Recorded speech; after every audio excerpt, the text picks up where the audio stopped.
Hi, my name is Vicky Brown. I'm one of the biology teachers at John Rigby Sixth Form College, and this is one of our bridging material videos for you guys who are joining us on the A-level biology programme at John Rigby. So today's video is all about biological molecules and their movement across membranes. This is a really fundamental biological topic. It underpins lots and lots of things that we're going to go on to study at A level, and it's really important that we've got our good grounding. So we're going to recap in this video and the PowerPoint all the key information you will have covered at GCSE that we're going to develop further during our A level studies. There'll be lots of activities and lots of points where you can stop the video and join in with the PowerPoint activities. The PowerPoint is going to be available as well for you to work through on your own if you prefer. Okay, so let's get going.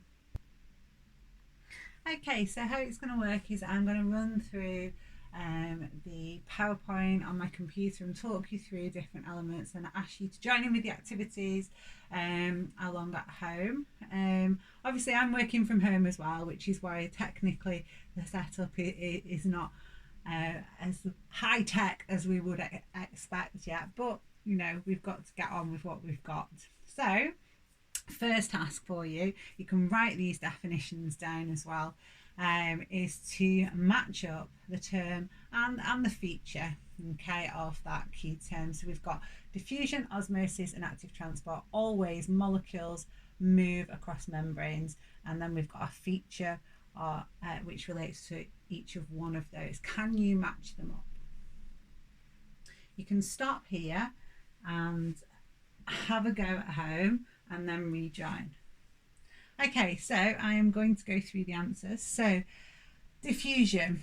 Well, the definition of diffusion includes this key statement. It's the net movement of a molecule from an area of high concentration to an area of lower concentration. So that is what diffusion is. Osmosis. Again, matching up down to the bottom. A bit of a giveaway because it's got it in the definition, water. So this is the diffusion of water from a dilute solution to a concentrated solution or more concentrated solution, which leaves active transport as the one at the top. So this is the movement of substances from a more dilute solution to a more concentrated solution. Another way of saying that is we're moving those molecules against a concentration gradient. Okay, so what we want to do in our recap and review today is to have a look at those in a bit more detail, remind you of how you would apply your knowledge of those different ways molecules move across membranes as well. Okay, so bit of a reminder. Some molecules can't move across membranes because they're too big. Can you remember any from your GCSE studies? Well, what about starch and glycogen? We talked about those in the biochemistry bridging video. They're too big to move, they're insoluble. They stay where they're formed, which is a great feature if you're a storage carbohydrate like them. So wherever the cell makes them, they're too big to move out of that area across a membrane. What about DNA? We said that was way too big to leave the nucleus. But we also said that the membrane has, I should say, pores to let mRNA through. So even though mRNA is a big molecule, it can still move through the nuclear membrane, the membrane around the nucleus, because it's got pores in it. Okay. Plasma proteins. I'm sorry, that's way, I've just got to put my A in. And let's put my S there while I'm there. Plasma proteins. So these are the proteins found in your blood plasma. And they're too big to leave the blood. So you'll have met that during kidney filtration. So you've talked about the proteins not being too big to be forced out of the capillary network in the Bowman's capsule. And we'll see that again at A level, and also in tissue fluid formation. So plasma proteins are really important that they stay in the blood. When we look at tissue fluid in the capillaries of the tissues, it's actually really important that during tissue fluid formation, the plasma proteins are too big to leave, because they are what drives the reabsorption of water at the end of the capillary beds. And it's something we're going to go on to look at. So there's a few examples of large molecules, and if you look, they're all polymers that we met in our biochemistry video. All too big to cross membranes, with the exception of the mRNA, just because it's going through a membrane with holes in it. Okay, let's recap your diffusion then. So why do molecules move across membranes? Okay, well, they will move passively across membranes if there is a higher concentration of that molecule on one side of the membrane compared to the other. So like in the diagram over here, you can see at the beginning of this process, there were way more of these blue molecules on this side of the membrane than on this. So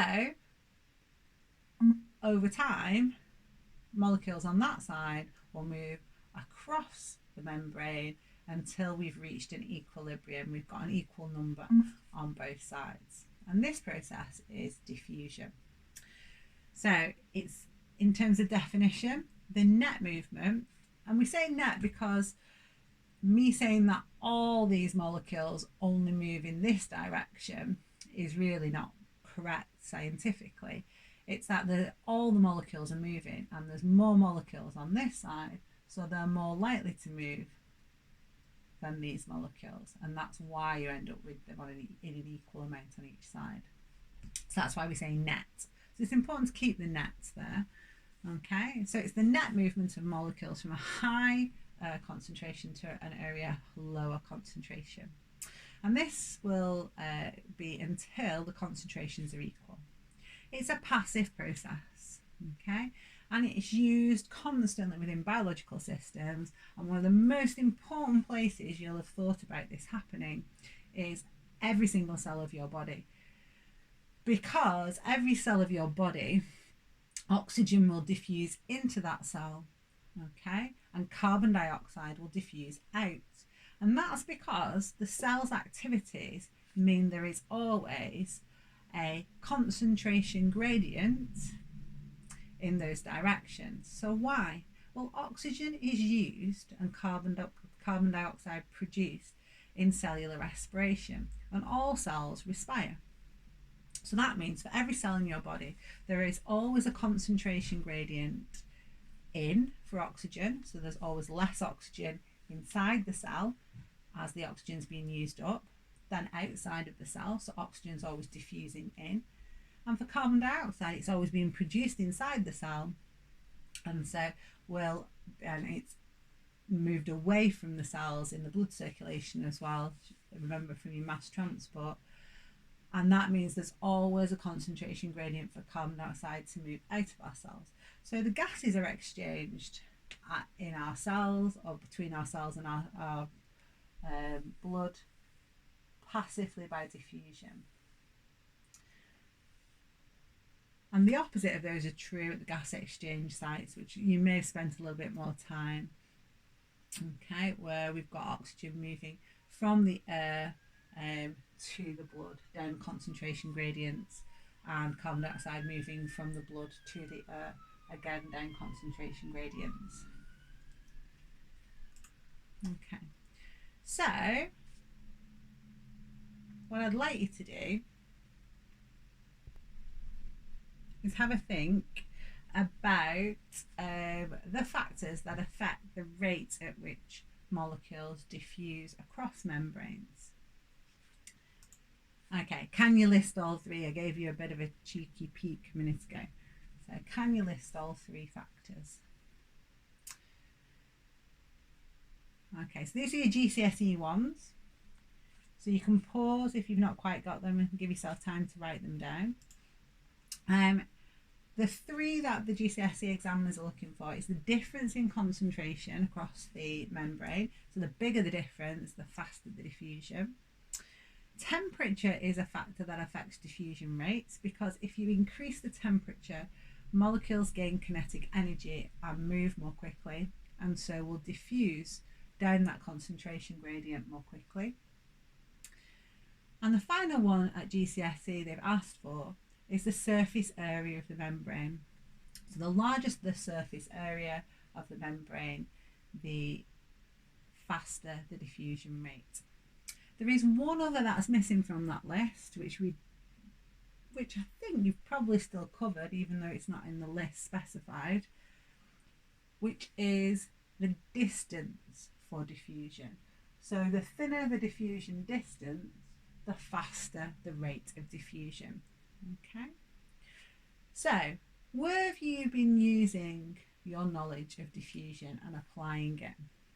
Well, you've mainly been using it when you've been talking about gas exchange, and most of the gas exchange you'll have been talking about was not at the cell site, so not between the blood and the cells, but between the air and the blood at the gas exchange sites.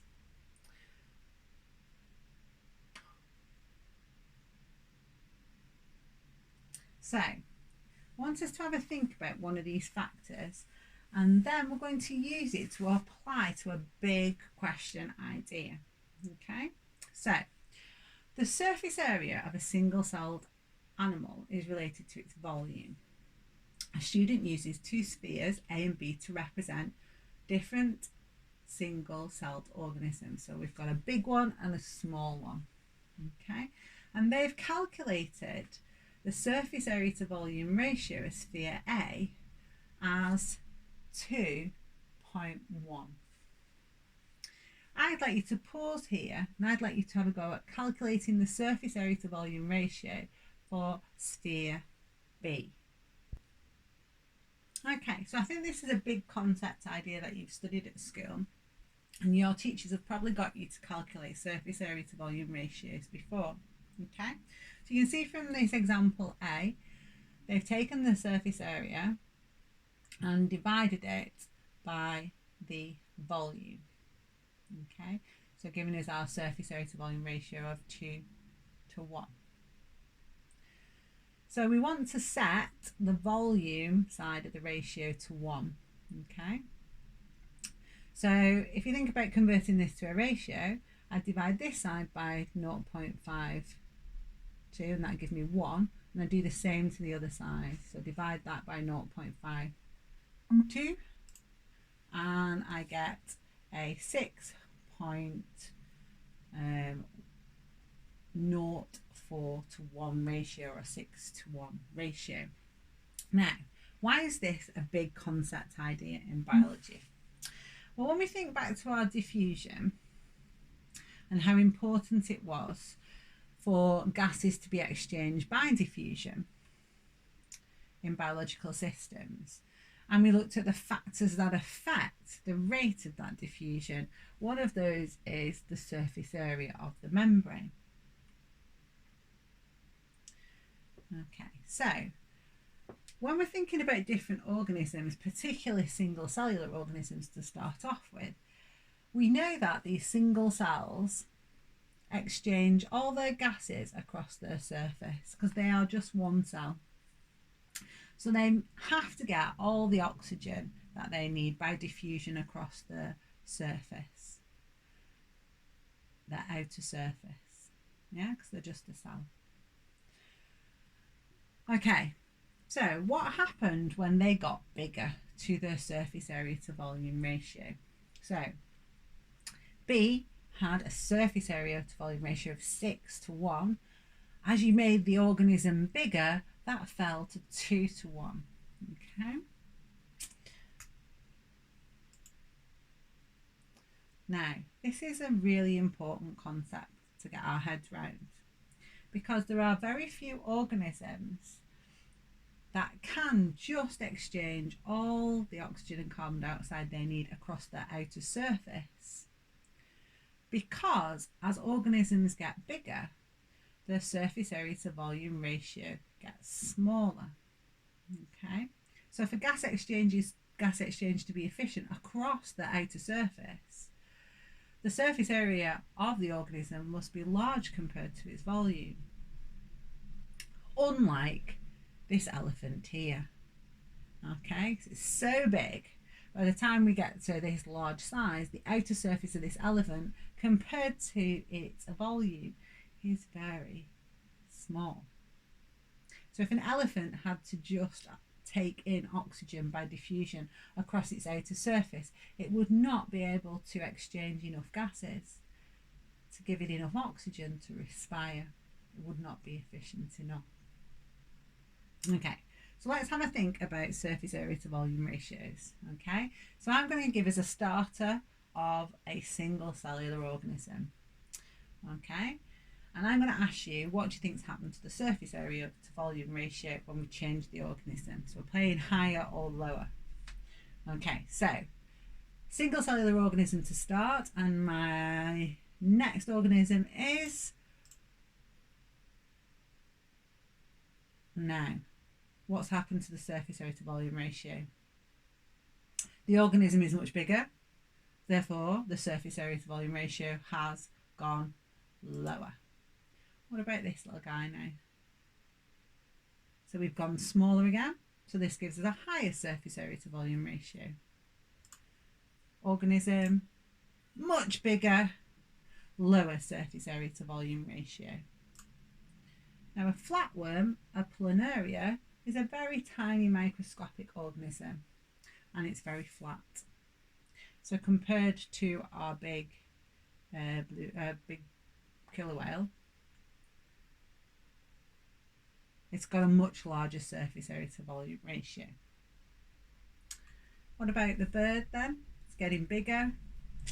Now we've got a smaller surface area to volume ratio. I think we get the idea, yeah? So if you're something like a planaria, you're okay. You've got a large surface area to volume ratio, okay? And you can see the shape of this organism has ensured it's got a shape which gives it the largest surface area compared to its volume, because it's long and thin and flat. It does not need a gas exchange system. It has no lungs, it has no gills.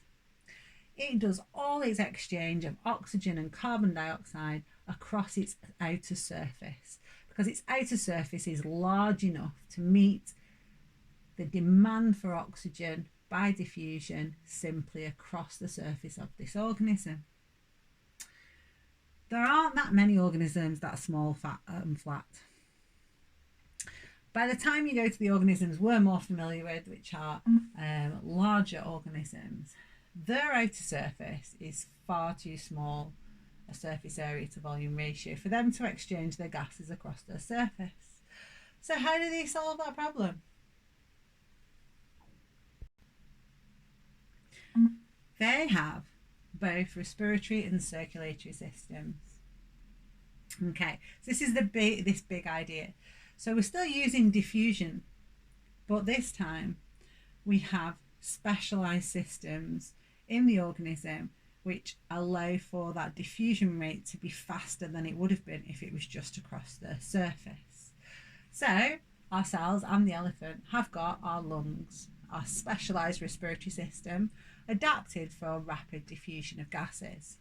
And it's adapted in a way where that area of the organism is specialised by having many alveoli, giving a large surface area, the walls of the alveoli being very thin, and we maintain a very good ventilation rate, so we breathe in and out of our lungs all the time, and we send good circulation of blood to that area as well. All of that sets up for a really fast diffusion rate of gases at our gas exchange site. Okay, and then we have a mass transport system to move the gases under pressure from that gas exchange site to the body tissues. And the reason we need that is because if we relied on diffusion, from our lungs to all our body tissues, the distance will be too great. Okay, and it wouldn't be efficient. So this allows for movement which would happen much more quickly than diffusion. For our little small flat friend, he doesn't need either of those systems because his surface area to volume ratio is large enough to meet his gas exchange needs across his outer surface. So this is a big idea in biology, surface area to volume ratio. It comes in as well in homeostasis and temperature control. It's something that we will talk about again when we do the gas exchange systems. At A level, we will talk about gas exchange in humans again and other mammals, but we will also look at fish and insects. And every time we'll be thinking about how in fish and insects, their gas exchange systems, circulatory systems are not the same as ours, okay, but they do have some version of a system for each, okay, to be able to overcome that limitation of having a small surface area to volume ratio, so they can't just exchange gases across their surface. So we'll come back to that at A level. It's a really cool, big idea. Okay, so have a go at this exam question. So I'd ask you to pause here, read through and give it a go. Okay, so you should have completed. I'm going to go through the answer. Large animals require a gas exchange surface, a respiratory system and a circulatory system. State one feature other than a large surface area of that gas exchange surface. So remember, gas exchange is all about diffusion of oxygen and carbon dioxide across that surface. So we're looking for anything to increase the rate of diffusion.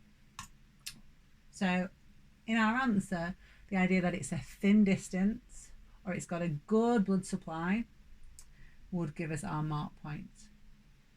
Okay, all of those are basically the same thing. So thin distance, short distance for diffusion, it's permeable, good supply of blood. Good supply of blood means there's always a good strong concentration gradient. We're moving away the oxygen as it diffuses into the blood, so we keep the oxygen concentration of the blood low compared to the air, so it's always moving from the air in the alveoli to the blood in the capillary.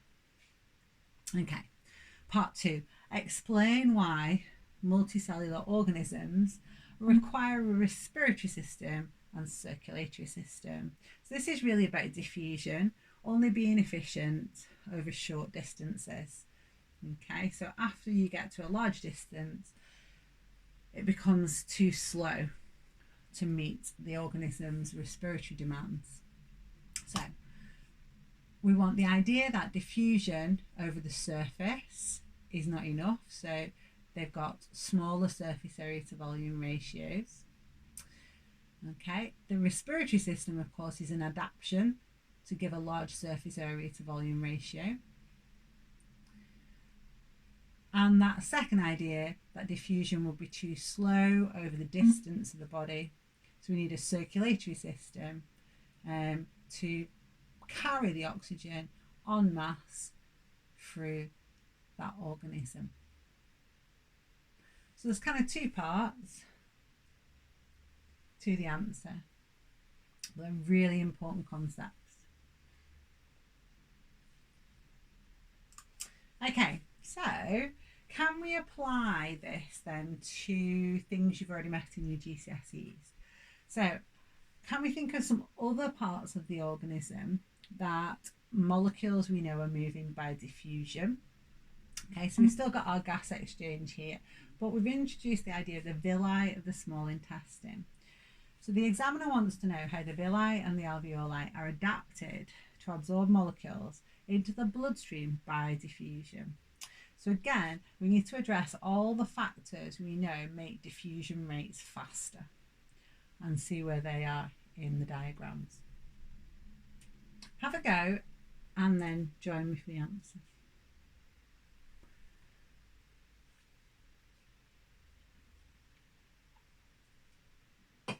Okay, so the answer.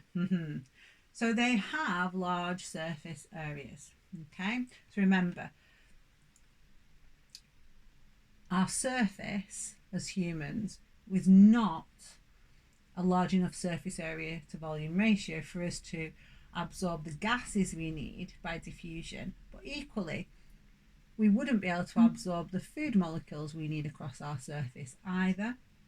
And so we need a specialized system for the absorption of food molecules as well, which is found in the site of absorption, our small intestine.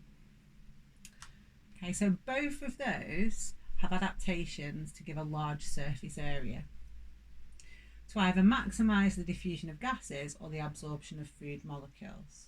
So for the alveoli, the diffusion of gases, and for the villi, the absorption of excuse me, food molecules. Oh, a bit of hay fever.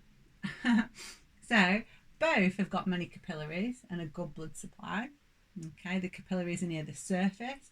That's always to maintain a good concentration gradient.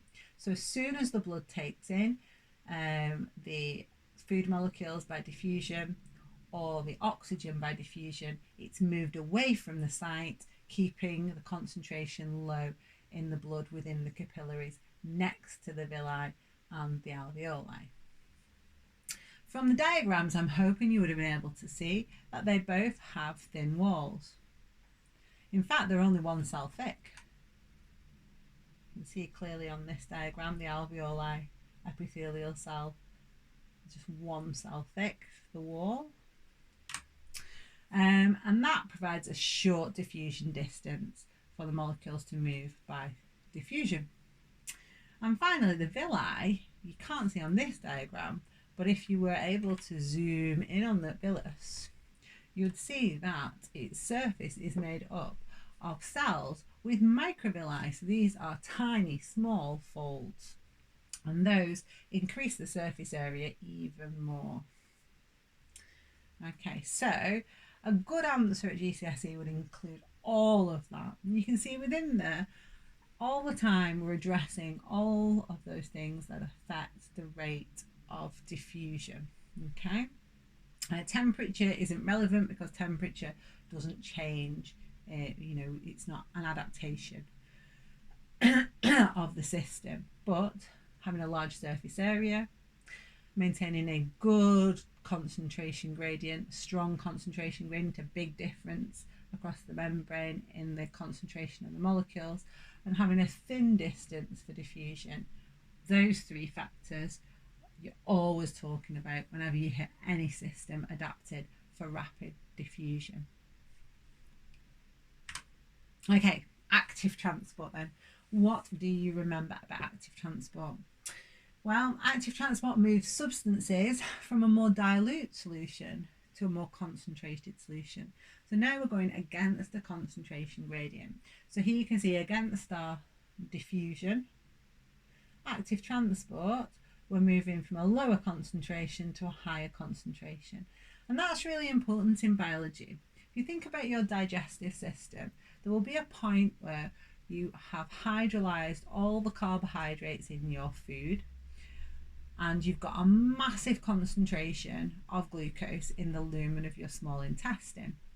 So there'll be a really strong concentration gradient at first for that glucose to move into your small intestinal cells and across into your blood, down a concentration gradient. But at some point, as you've absorbed most of the glucose, that concentration in your gut drops and drops and drops until, if you want to get all the glucose from your food, you will have to actively transport the remaining glucose across the membrane and into the blood. Now that process requires energy. And at A level, we talk about energy being in the form of ATP. This is a molecule produced in the mitochondria. Okay, from the breakdown of sugars during cellular respiration, and it's an intermediary molecule that can move to a site that needs energy and then can break down rapidly and provide the energy needed. So active transport is an active process. It requires energy from the cell, costs the cell energy, compared to the passive process of diffusion. Okay, can you have a go then at this comparative table? So one thing we will have to do is compare our active transport and diffusion. Okay, so pause it, have a go, copy it down, and then check your answers. Okay, so you should be back with me to check your answer. So for active transport, we've got requires energy in the form of ATP from respiration. Diffusion, it's passive, so it doesn't need any energy in the form of ATP. Active transport, diffusion we said was from a high concentration gradient to a high concentration to a low concentration. So we want the opposite for active transport, from a low concentration to a high concentration. And the last one is just something that I've seen in some of the GCSE resources. Some of you may be aware that active transport always requires a special protein in the membrane for it to happen. We'll explore more of this at A level. In the GCSE resources, it seems to show that diffusion always happens without a protein. But we will find at A level that there are two different types of diffusion, and one of them does need a protein. So the only way I could write this and it be biologically correct as a comparison is to say that diffusion doesn't always need proteins. So you have lots of types of diffusion that don't require a protein to be in the membrane, like oxygen and carbon dioxide just move through the other parts of the membrane. That will meet at A level. Okay, so here is an example of a GCSE question about active transport. So this is the one context that you have been taught in the plant where you require active transport. So it says the concentration of mineral ions in the soil is lower than the root hair cell.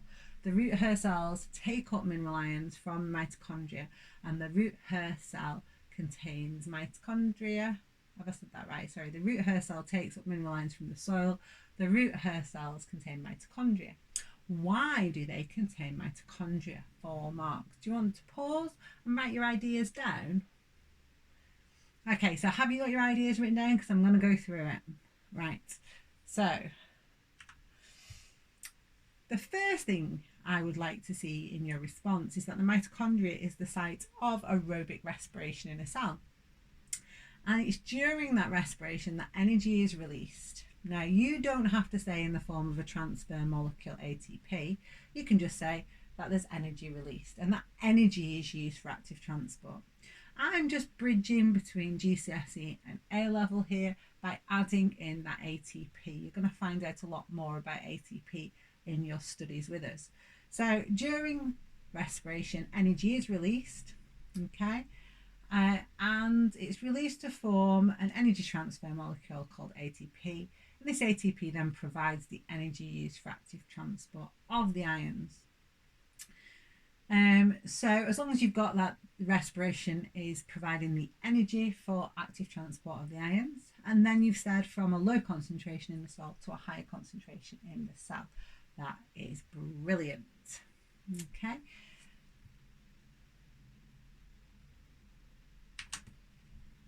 Okay, next question, another GCSE exam question.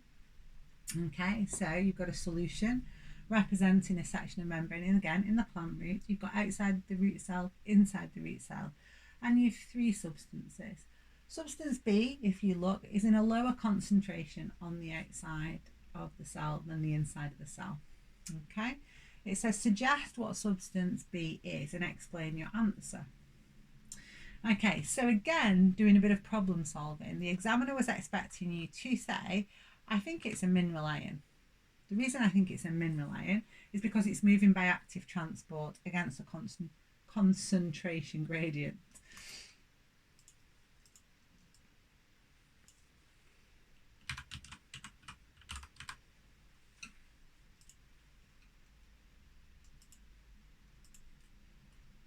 Okay.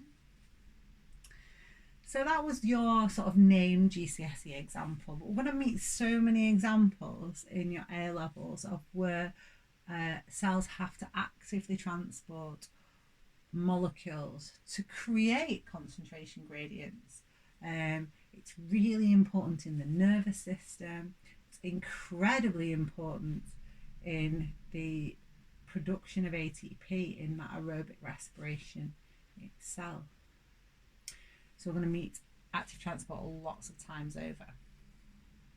Okay, so moving to our final type of movement of molecules across membranes, and this is osmosis. So this is all about the movement of water. Okay, so water may move across cell membranes by osmosis. It is the diffusion of water from a dilute solution to a concentrated solution. And in your GCSE definition, you always say through a partially permeable membrane. Okay, so when we think about concentration, concentrated and dilute, I always find it's easier to think about it in terms of making myself a glass of Ribena. Okay, so you've got your concentrated Ribena, okay, and if you want to make 2 glasses of Ribena up, I like mine to have lots of Ribena solution in and not very much water. Okay, whereas other people might like it to be a little bit more dilute. So in that solution, they wouldn't add as much Ribena from the Ribena bottle, and they would add more water. If we had those 2 solutions next to each other, separated by a semi-permeable membrane, the more dilute solutions got more water, and so the water will diffuse from that dilute solution to the more concentrated solution until equilibrium is reached, until both solutions become equal in their concentration.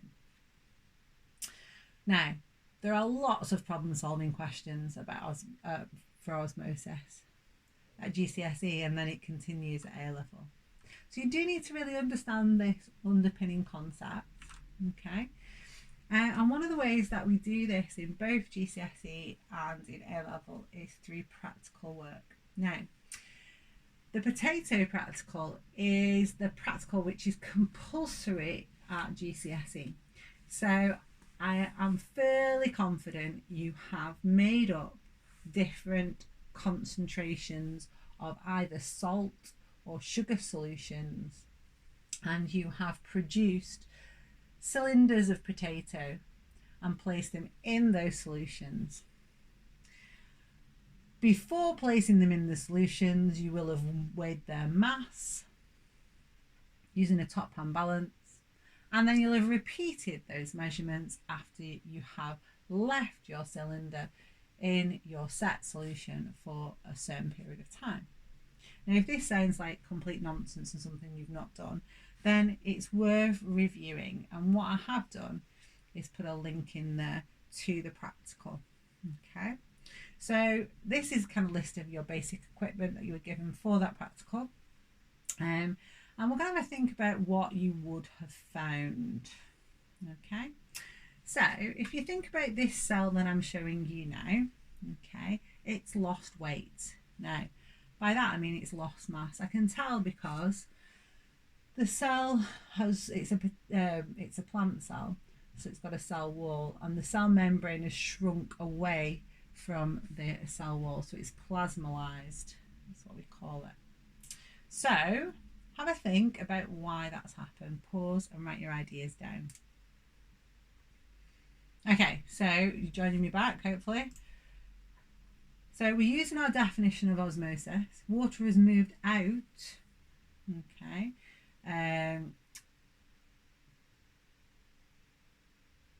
because we've got a dilute solution in the cell, and it's moved out of that dilute solution in the cell to the more concentrated solution outside of the cell.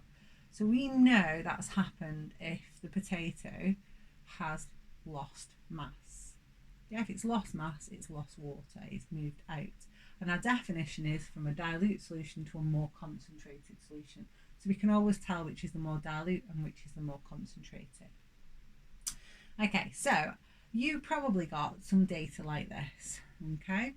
So In this instance, they use different sucrose solutions. They place the potato, not a cylinder, but discs. So they just chop that cylinder up into 6 discs and place that into the sucrose solution for a set amount of time. They measured the discs before they were placed in the solution.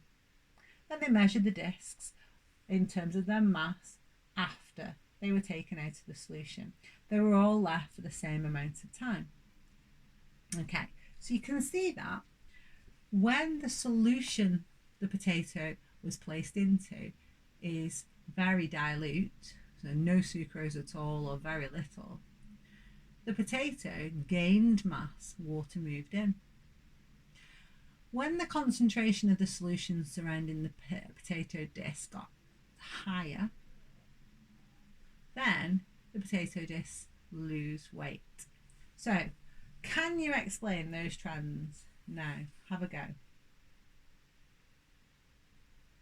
Okay, I'm going to go through it, so please pause me if you're not quite ready yet.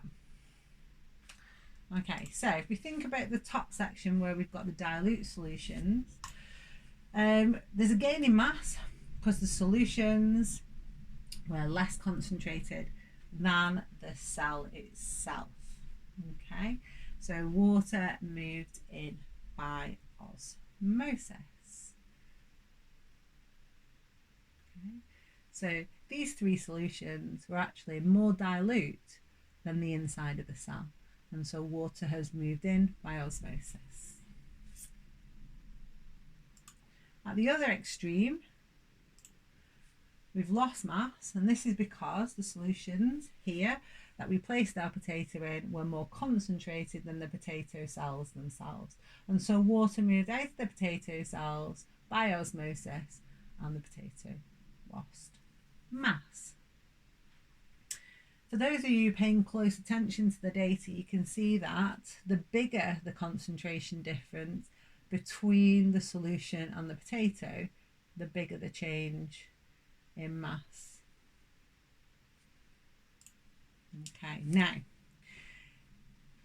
teachers get a lot of stick for this particular practical at GCSE because they always, and we always have and we always will, take the potato and do the bog standard practical.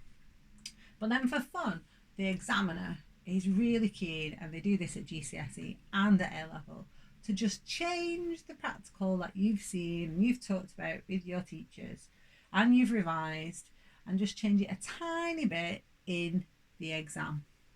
So one that caused a big hoo-ha was when they used carrots instead of potatoes. Now, when they did that, the world went crazy. Twitter exploded. As all the students complained, nobody's ever taught us about osmosis in carrots. But osmosis is osmosis is osmosis. So the exact same thing will happen with any plant tissue. And if you look, when we've got a very dilute concentration, we've got a more dilute concentration, we've got a smaller percentage decrease in the length of the carrot cylinder. Okay, whereas when we place it in a really strong solutions, you get a bigger decrease in length of the carrot cylinder. So we've got at very strong concentrations bigger losses. What they did in this instance was these were all decreases because the very dilute solutions, if you look, were not investigated, where you would have got an increase, a minus, if you like, percentage decrease in length. So that completely messes students. Now we'll be practicing that at A-level a lot. Okay, I'll show you some examples at A-level. So this is one they did where they gave you the mass at the start, and this is potato, so it was fine, the mass at the end, but then you had to calculate all your changes. So you can't really compare your data when you've just got final mass and initial mass. You really need either a percentage change, or you can convert it to a ratio of final mass to initial. which they ask you to do in that experiment. And we've got some other examples as well, which we'll show you when you start with us. Okay, so it was a bit of a whistle stop tour. A reminder of your three types of movement of molecules across membranes. Diffusion we spent more time on because it links so strongly to gas exchange and our gas exchange topics that we're going to do in your A levels. But don't forget how important active transport is going to be, and osmosis too. And we will be doing another compulsory practical with potatoes or carrots, and you will be measuring mass or length change. Okay, so how will this then all inform your A-level biology? Well, by doing this little recap, hopefully you'll start better informed, and by all means, go back to your revision notes, have a look at those three types of movement of molecules across membranes before you start with this, because they are going to be important. We will expand on that knowledge. We will increase the depth of that knowledge to include that facilitated diffusion and something called water potential. So that's a bit of excitement, some extra depth of knowledge. There'll be much more application to this unseen sort of practical work like the carrot one, but I think you guys are far better used to that than students who've gone through the old GCSE specifications. You'll be doing lots of data analysis and calculations, and we'll make sure there's loads of practice of that. There's definitely practical work. There's practical work for diffusion. There's practical work for osmosis. And you will have to apply all of these movements of molecules to big ideas throughout the course. So I already mentioned active transport in the nervous system and in respiration. So they are key concepts. Okay.